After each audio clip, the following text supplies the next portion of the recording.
Good morning, everybody. I'm Coach Tom. Welcome to my channel, Creating Your New Reality. I'm a self-actualization coach. What that means is that I help people cultivate, develop, and then express their true, authentic self in the areas of their personal relationships, their careers, and their personal development. Are you ready? Let's go.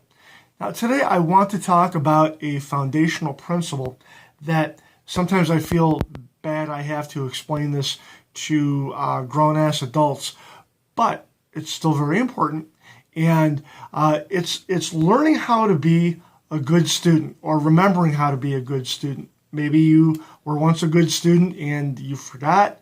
Maybe you've never learned, and maybe your life is a product of that, not being able to learn anything new.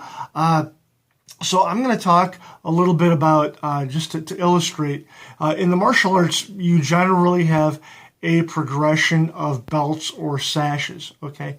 White is absolute beginner. Then most times it's yellow, green, blue, red, brown, black, something like that.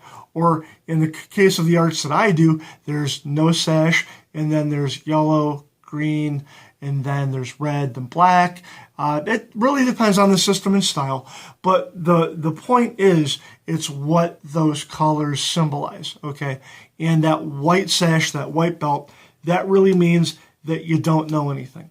You not only are ignorant of some high-level moves, you are ignorant of why they're done in the first place, and in most cases, I've even run into people that don't even know how to make a fist. Okay, I get all kinds of weird crap for making a fist. I mean, the thumbs all wee-wah, doing all kinds of crazy crap. So that's not good. That's a good way to get your hand broke. So I'm here to tell you, don't do that. That's not really a good place to be. But what's interesting is you get a lot of people that before it's the people that don't know how to make a fist very often that want to argue with the more senior people as to why are we learning this? Why am I being taught this method? Why are you making me do push-ups? And why are you making me work on horse stance before you're teaching me the fancy killer moves? Okay, why do you do that? We've all seen The Karate Kid. I know in your head, a million of you are going wax on, wax off. Okay, that was a very valid concept in that movie, that you need to learn the understanding of why things are done a certain way. You have to understand where things come from, but most importantly, when you're dealing with your teacher, you have to have respect.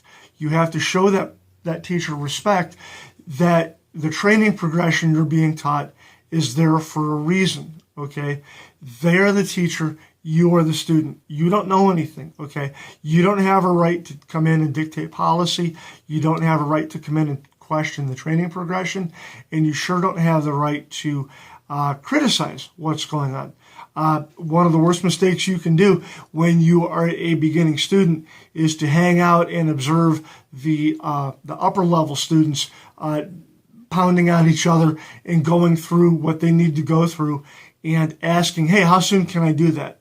Okay, that's a serious breach of martial etiquette. Okay, you sit there, you be quiet, and you become a sponge, and you learn everything.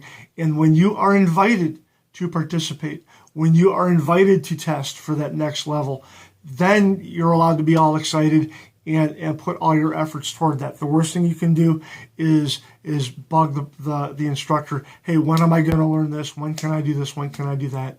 Because that just tells us you are not ready, okay? In the corporate world, when you don't pay attention to the person that's training you, when you think that what you're learning is beneath you, okay?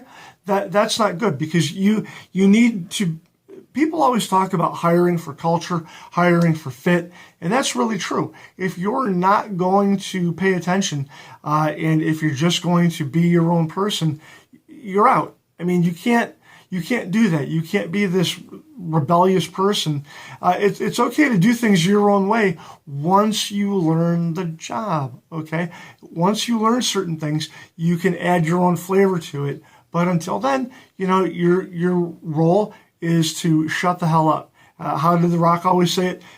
Know your role and shut your hole, okay? Those are words to live by. That's a life hack, All right. So I wanted to touch base with you on that today.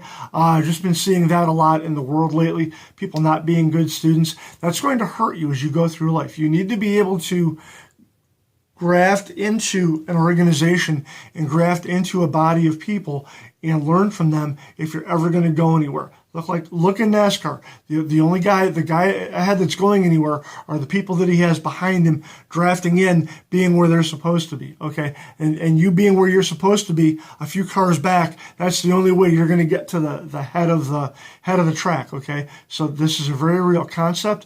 We're going to talk a lot as we go about relationship economies and what you bring to the table, and basically people that are creators and resources versus absolute useless parasites. Well, we all know what I'm talking about. We're going to teach on that. That's one of my favorite subjects, very important. So thank you very much for tuning in today, guys. I love you. I want you to be yourselves, and I want you to be self-actualized. I love you so much. Have a great day. Bye-bye.